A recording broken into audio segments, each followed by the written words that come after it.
Good morning, students. Today we will discuss about the chemical evaluation of herbal drugs.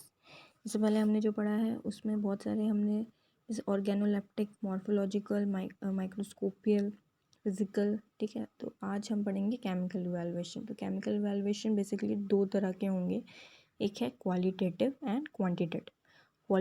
Quantitative जो है आपका वो है क्वालिटेटिव है to identify the nature of compound present in the crude drugs. मतलब quality testing में हम देखेंगे किस तरीके का जो केमिकल कंपाउंड है उस क्रूड ड्रग में पाया जाता है, ठीक है।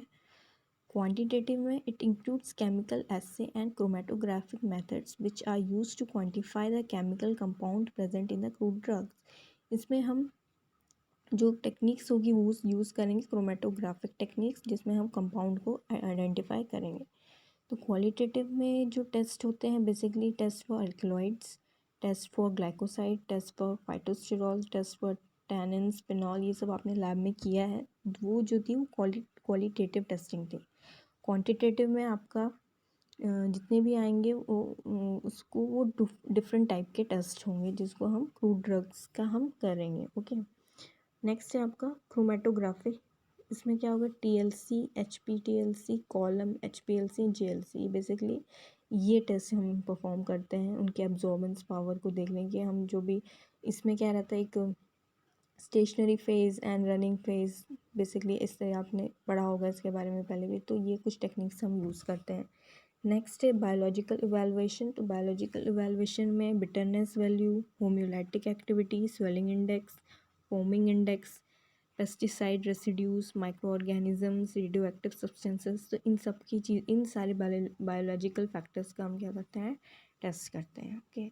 नेक्स्ट है stability testing of herbal drugs. जो भी ड्रग आपने from the nature, from the plant, या उसको एक्सट्रैक्ट फॉर्म में है, क्रूड जो आपकी क्रूड ड्रग है, उसकी स्टेबिलिटी टेस्टिंग हम कैसे करेंगे। इसमें बेसिकली क्या हम क्वालिटी जो चेक कर रहे हैं वो क्या है, checking the quality which varies with the time under the influence of environmental factors.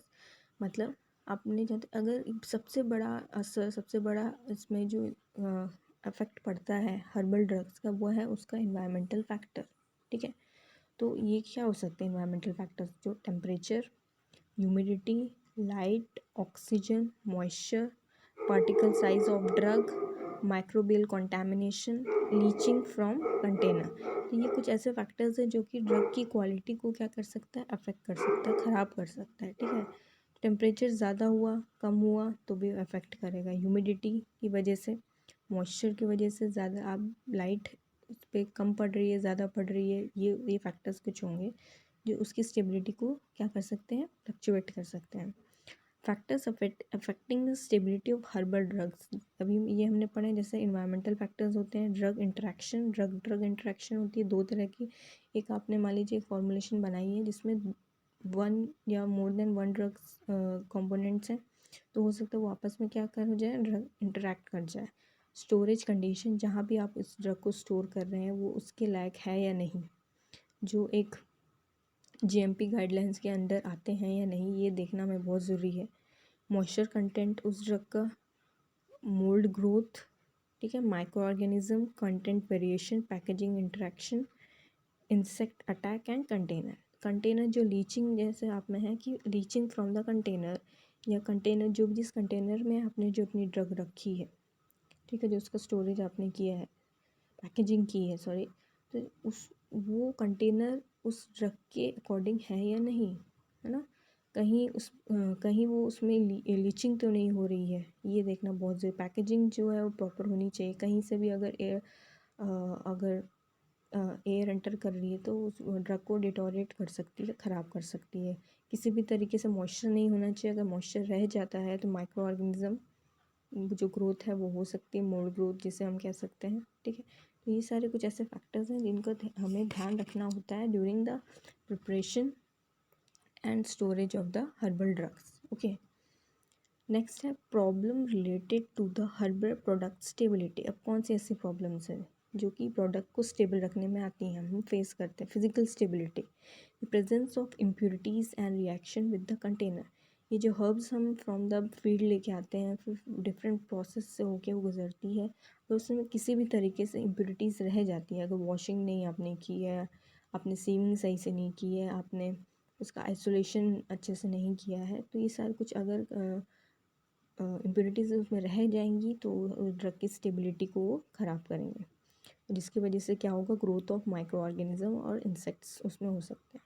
Next है इन्वायरमेंटल कंडीशन, जैसे rainfall, temperature, soil, storage condition, harvesting time, method of collection. ये जो इन्वायरमेंटल कंडीशंस होती है बेसिकली हार्वेस्टिंग के time से ही start ही हो जाती है, कि हैवी रेनफॉल की वजह से आपका ड्रग जो होगा, जो प्लांट है वो ग्रो नहीं कर पाया, ठीक है, आप उसको स्टोर नहीं कर पा रहे हैं अच्छे से, और टाइम हार्वेस्टिंग टाइम आपने सही टाइम चूज़ नहीं किया उसको हार्वेस्ट करने के लिए, कलेक्शन करने के लिए। ओके, नेक्स्ट है केमिकल इंस्टेबिलिटी।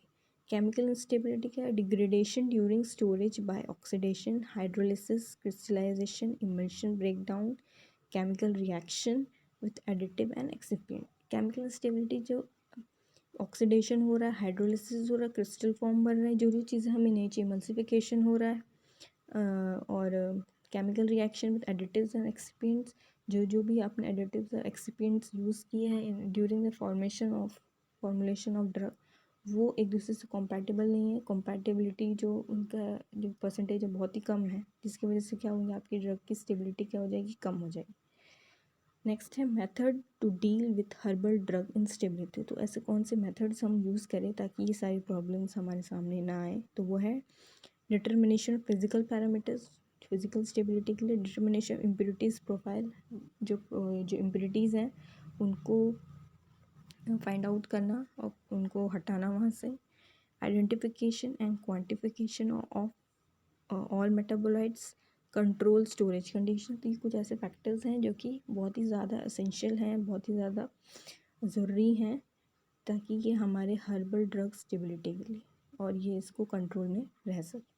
कि बहुत इजी टॉपिक है, ये बहुत इजीली समझ में आएगा, तो आपको बस इसमें याद रखना है कि stability testing of herbal drugs में कि ऐसे कौन से फैक्टर्स हैं जो उसको अफेक्ट करेंगे, फिर वही फैक्टर्स आपको प्रॉब्लम के फॉर्म में मिल रहे हैं, उस प्रॉब्लम को आप कैसे ठीक कर सकते हैं, तो ये method to deal with the herbal drug instability है। ओके, तो अब हमारा नेक्स्ट यूनिट हम स्टार्ट करेंगे और ये यूनिट कंप्लीट होती है यहीं पे, आपके पास इसके नोट्स हैं, देख लीजिएगा। और इससे पहले जो टॉपिक पढ़ाया है सारे वैल्यूएशन, एक बार उसको भी पढ़ लीजिएगा और अच्छे से उसको समझिए, और नोट्स के साथ ये वीडियो देखेंगे तो आपको और क्लियर हो जाएगा, क्योंकि थोड़ा ब्लर हो जाता है, नोट्स आपके वही हैं जो मैंने आपको ऑलरेडी प्रोवाइड कर रखे हैं। Okay, thank you.